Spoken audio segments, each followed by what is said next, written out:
Pranams Babaji.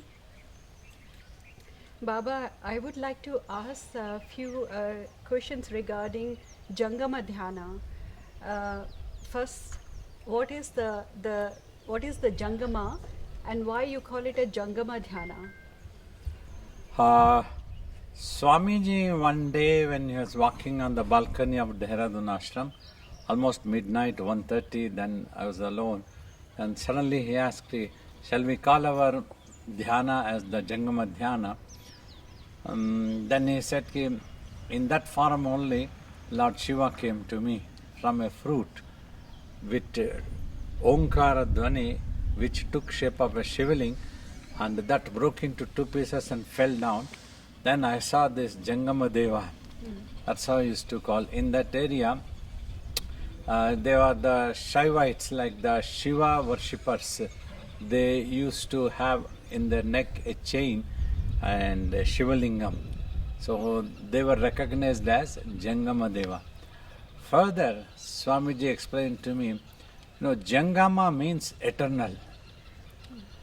Dhyana is your attention, paying attention, gaining awareness. That's equivalent to a self-realization. So that's why if we call it Jangama Dhyana, so your meditation on the eternal existence of the ultimate truth. So like that he explained and told me. He told the opposite word also. Sthavara is the opposite word to tell impermanence, ashashvat, impermanence of any existence. Jangama is eternal, which has no destruction, no disappearance, nothing will happen ever. So that's how he said one time, it was his habit. He wouldn't impose anything. He would ask for my opinion or willingness sometimes. How about calling our dhyana as Jangama Dhyana? So years later, I remembered that point. That's when I told some of our devotees, our organizer, we can try to call this as a Jangama Dhyana. So that's how this Jangama Dhyana has come into existence. So Baba, could you please explain a little bit more about the technique, that how the eyes, which goes parallel, and what happens when the eyeballs come steady and the mind gets withdrawn. So could you please explain a little bit more about the technique you always teach? The amazing illusion that has happened, it is here, the ultimate truth also is here, which is not imagining, which is totally in stillness. That's known as Mahasamadhi. So within this, in the same sphere, Avarana is the word Vasistha uses, if you remember, yes, right? Yes. In the same sphere, that small portion, a droplet of that stillness operates as the mind. Mm-hmm. First giving you as an individual imagined self. Always it is the me and the mine. That's when the trouble starts. Then it can take you into life after life, millions and billions, you never know. Time long that happens. Now, to control this mind which is operating, spinning within a sphere, so that it can merge. For that, this which is operating as the mind has to stop its spinning. Slowly it slows down. So then it has to come closer into becoming single pointed. Then once it comes like this, then it merges and becomes one with the self again. That means it has expanded into its real self. For that to happen is the technique taught, keeping the eyes closed. You just concentrate the eyeballs, using the eyeballs, focus, remain focused. Your mind and sight. Sight means here eyeballs, you fix the eyeball. So you see, even open eyes also, if you steadily, firmly watch like this with the eyeball, your mind also is here. And even if somebody comes, you won't immediately be able to make out who it is. Even if a little bit is visible, somebody is coming, then you have to stop this job and then I have to see like this, if we have to attend to that person. So that is the power of focus. When you are focused, you don't say anything. That is the thing in Mahabharata when Dronacharya asked all the students, keeping one target of a parrot on the tree branch, and he told, "Ki, what all you can see?" He went on asking every student. One said, "Ki, the beautiful sky and the big tree and the parrot." Said, "Ki, you are not focused well." Like that, everybody went on answering this, that also I can say Clifford, I can see Geordie, I can see him also, so you are no focus is not. Finally, when Arjuna came, I can see the neck, one neck is there, that is all. Okay, shoot the arrow, your focus is perfect.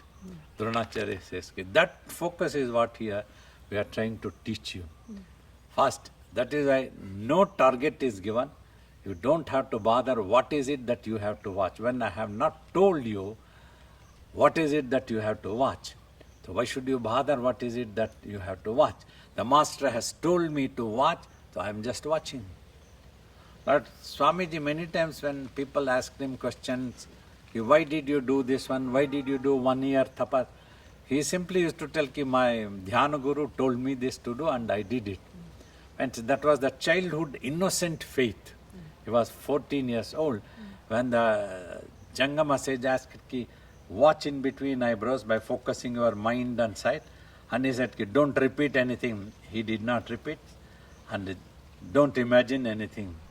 Like Swamiji, recalling this, he used to tell me, when the Jangama sage kept, all I heard him telling was, just keep watching here by focusing the attention of mind and sight, and then don't repeat anything. I did not repeat anything. Don't imagine. I never tried to imagine anything, what it is. Whatever happened, I just was watching. I thought just watching is my duty, that is all. Like the soldier tells, just standing here with the gun is my duty. Until I am not commanded to shoot, I won't shoot. So that's my job. The Guru has commanded me to watch. I went on watching and Samadhi came like that, Swamiji said. So it could be as simple as that. But yet we are habitual and we make it so complicated. Thoughts are coming, we are unable to get rid of the thoughts, all this happens. So this is the idea of asking you to just watch. So now, eyeballs move parallelly. They don't come into one direction easily. So that's why we tell, remain relaxed. Don't get confused trying to locate this point. That's when you are running and it's running, you're running and you lose anything else, control over that one. You get confused. Instead of that, just watch. Even if both are at a distance, not coming immediately into the central point, no problem. First, steady the eyeballs so that its movement stops for a while. That is more important. When it stops, it holds the mind also there. Stops the mind there. And once mind also starts stopping, then it starts coming into one direction, both of them.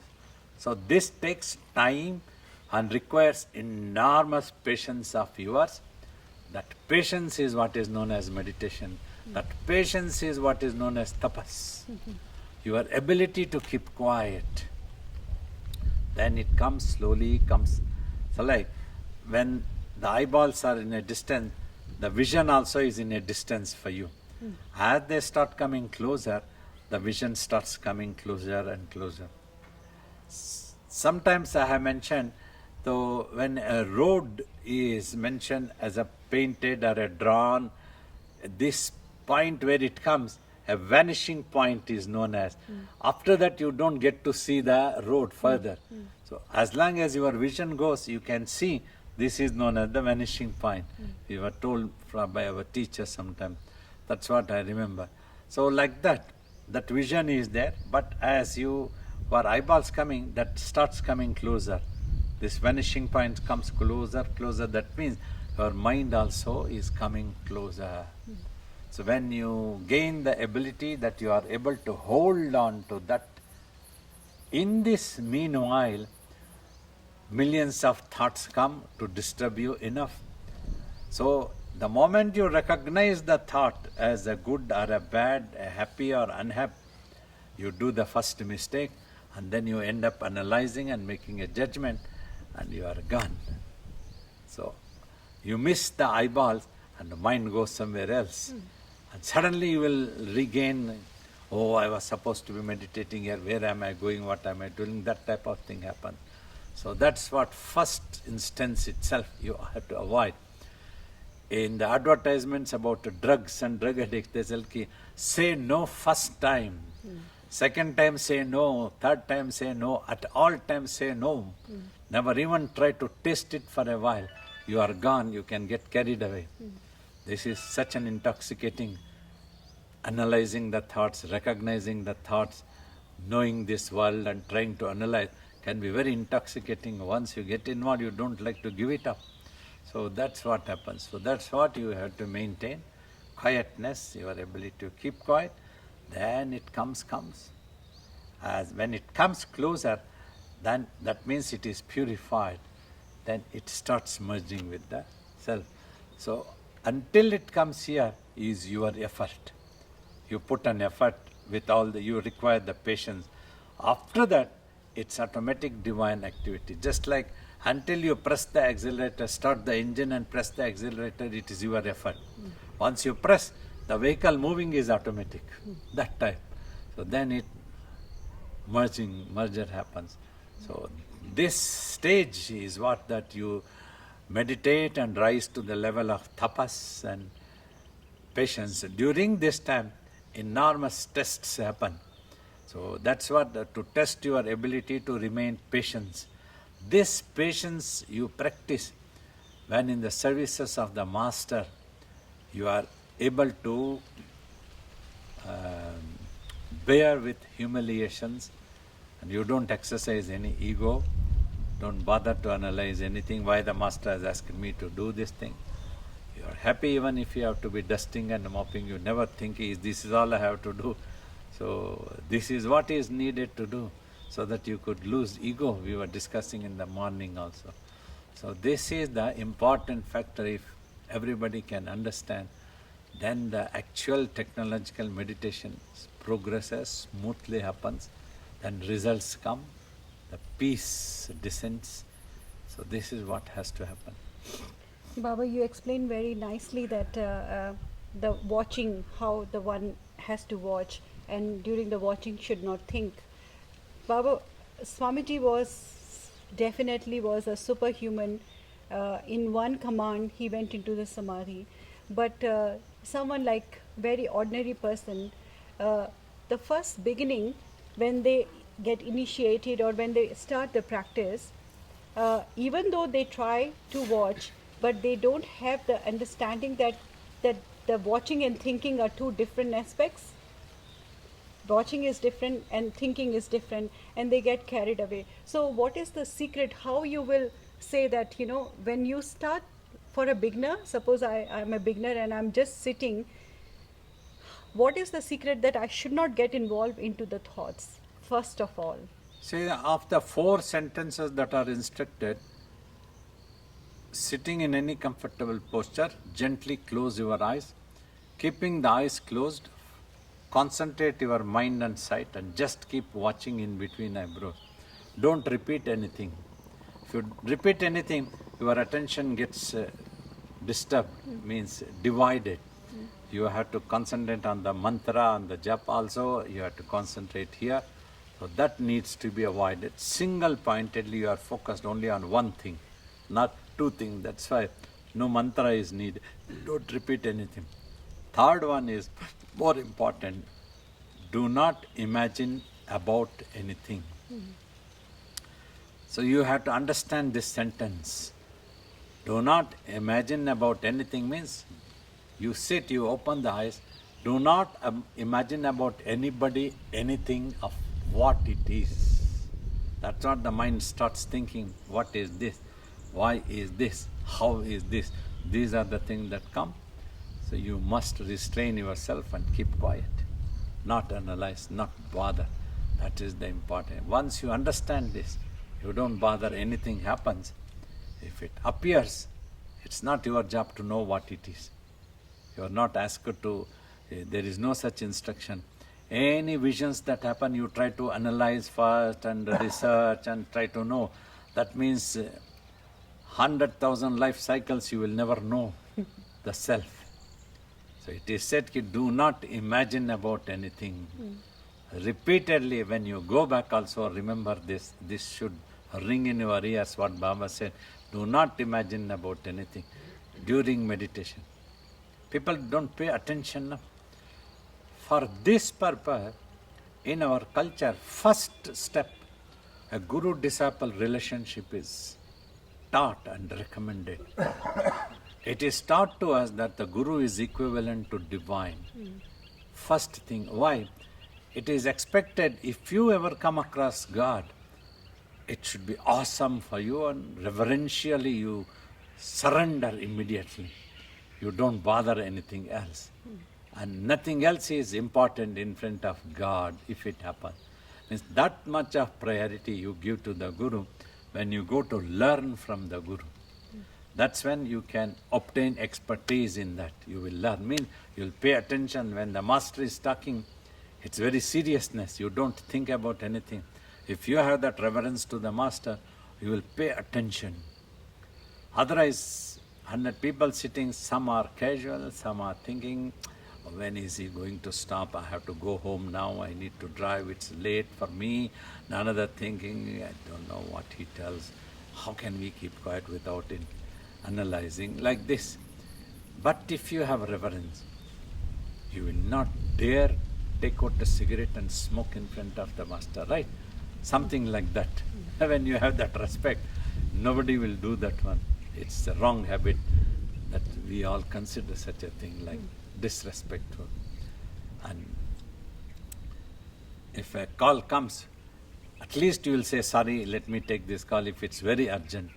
But you simply take the call and you don't even bother what the master is talking and stand and go away, start talking. So that means you are not interested in this class. You are not fit to be a right student for the master, so you will not learn anything. To learn, you have to be serious. So that is the thing mother teaches first at home. This is God, this is Guru, you need to have such a reverence. You should not be doing this one. So, and reading other books also, then if you develop such reverence to the master. Like Nachiketa, when he went to Yamaloka, that was his vision, but it was his consciousness which was working, how sincere it was.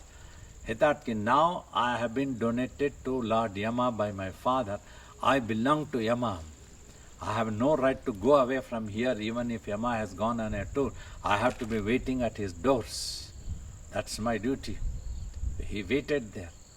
That means sincerity. Then the Guru was very pleased. Yama's pleased. Your sincerity, I am so happy at this. Your innocence of sincerity. That is what is needed. Then Yama thinks it's not very difficult to teach you the Atma Jnana when you are sincere. If the student is not sincere, no master can teach. It's not possible to teach. You cannot tie the student to a rope and make him come listen to my lectures. He won't listen, even if you tie it with a rope. So that is what is important. To understand the instruction, you need to have reverence to the master. Then a relationship builds up like a mother and child, a guru and a disciple. That relationship, few people might understand in this world. So that was such a beautiful relationship, I can tell, between me and my Guru. So whatever he did, it was always grace. So Baba, we come back to the technique again, that how do you suggest, a sadhak should always sit on the floor and meditate, or any comfortable position? You can sit any comfortable position on the chair also. Simply I try to advise additionally that try to keep your back and neck straight and let the chair be in such a way that your body doesn't falls down when you go deeper into meditation. If it has these handles like this supportively so that you can keep this one is better, and the chair is straight, the back is straightly built, so not bending would be better. On that also you can keep. So you have to see if long time if you keep position without getting movements, so the legs can swollen, the blood circulation might get affected. So you try to keep a cushion or something. That was the reason certain postures they practiced in olden times, understanding this, so that the blood circulation is proper. Otherwise, the legs can get affected long time, can get swollen. You have to take care of this. So in between, until you get used to any such things, so eventually for longer time, if you plan to meditate, it's better to practice sitting on the ground with folded legs at least. So that is recommended. Babaji, how much time you recommend at minimum and maximum? First, at least you should be able to sit 1 hour comfortably. Let this 1 hour go for several years. Do not be in a rush. Just go it, because until you don't become expert in that sitting, let it happen. If it's 1 year or 6 years, no problem. We don't have to do it for 4 hours immediately, tomorrow itself. So like that, step-by-step practice means you take up one step until you don't become expert in that. So that's what it is. Like we get to see some musicians when they practice, hours together they practice to become expertise only. So before they start playing comfortably. So that type of practice. When we are practicing, we must not rush. Patience is very important. Repeatedly do the same thing without getting frustrated or losing interest or enthusiasm. Repeat and sit down, repeat, sit down, repeat, sit down, watch, sit down, like that you practice. Then one day, effortlessly, naturally, the moment you close the eyes, it is just fixed here. To that extent, you practice slowly, several. Baba, can I say Kabir Das Doha here? What you said, just practice. Kabira has said that beautiful. करत करत अभ्यास से जड़मति होत सुजान, रस्सी आवत जात से सिल पर पड़त निशान. मतलब बार बार अभ्यास करने से जो जड़मति भी है वो भी सुजान, उसमें भी सरलता आ जाती है और वो भी एक्सपर्ट हो जाता है. और जैसे बार बार सिल के ऊपर रस्सी आती है, कुएं के ऊपर जहाँ जहाँ रस्सी बार बार घूमती है वहाँ कुएं के शिला के ऊपर भी निशान पड़ जाता है रस्सी का, क्योंकि वो बार बार वही आती जाती रहती है. तो प्रैक्टिस दिस मंत्र. सो she is talking of the Kabir Das one Doha couplet, that in that he says the effect of the practice is like that. Even if it is the worst jad means totally inert type of person who has no wisdom at all, 0%, by practicing, the intelligence develops in him. By practicing again and again, working out such things, working out exercises. So you become an expert when you work out yoga asanas repeatedly. That type of thing is recommending. That is the effect of practice. Don't worry if it's not happening today when you sit for meditation. It will have to. You will become an expert one day if only you practice. If only you are not abrupt and in a rush. Patience. Or repeatedly practice that one. So then you can have. Baba, do you recommend a specific time, means every day onto the specific time you practice? Yeah. Or for a specific reason, my guru used to tell, you can take out any convenient time. What he meant means, if you have adopted a way of life, if at a particular time you are unable to take out and sit down, for that reason, giving an excuse, there is no need that you don't practice meditation. You should practice. Take out any convenient time. From God's side, there is no rule. However, I would recommend, if possible, take a particular time, because the brain sucks you back. It makes you restless. At that time, if you are used to eating, you will feel hungry, you become restless. If you are habitual to do a certain thing at that time, if you don't do it, you will become restless. You would like to do it again, that's why. So if possible, adopt one particular time so that you are done. 6:15 you have to sit early morning, 6:15 you will be drawn anywhere. Even if you are on the bed, if you are in the bathroom, if you are anywhere, will come rushing and running, or the master might be there, I need to go and sit down. So that discipline is there. Then you will do it. You won't give up one day, oh, today let me not. One day you are given. Swamiji will tell you will go back 7 days, means your habits to practice that gets curtailed, that goes down. Your enthusiasm also goes down. You are likely to become casual, and from casualness to laziness, and then you don't do it. And let us see next year when we come for the retreat, we will at that time seriously I will practice. So 1 year simply has gone by. The master is asking, you see, what did you do for 1 year? I was busy doing this, I was busy doing this. So Swamiji is to tell, if you have to come to the monastery to do meditation, many of you are ready to give 101 excuses. Swamiji, sorry, I could not come because I had to attend a wedding ceremony of my relative. Swamiji, I had to go to this place, I had to do this one. But tell them also this excuse, I have to go to my guru's monastery to do meditation, sorry, I cannot come for the wedding. Can you do that one? Then you will get into this.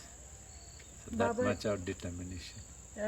Lots of people has this confusion that do we have to have a specific kind of a diet when we practice meditation, or what should be the, how much gap one should have before meditation? It is recommended, definitely.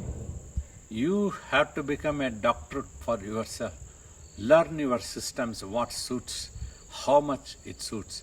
From a general rule, let a smaller meal be there when you take, so that it doesn't create heaviness in the stomach, easily digestible. Otherwise, if wind forms or any such thing happens, so when you sit down, you will feel sleepy. So if you must not go to sleep, because if you are not alert mentally, if the brain is not alert, the mind will never become purified. Mind's habits, it holds on to that one. Only when it is alert, only when you achieve the just watching, don't get involved into analyzing or recognizing, then that gets purified. That is the technique. Until then, it doesn't get purified.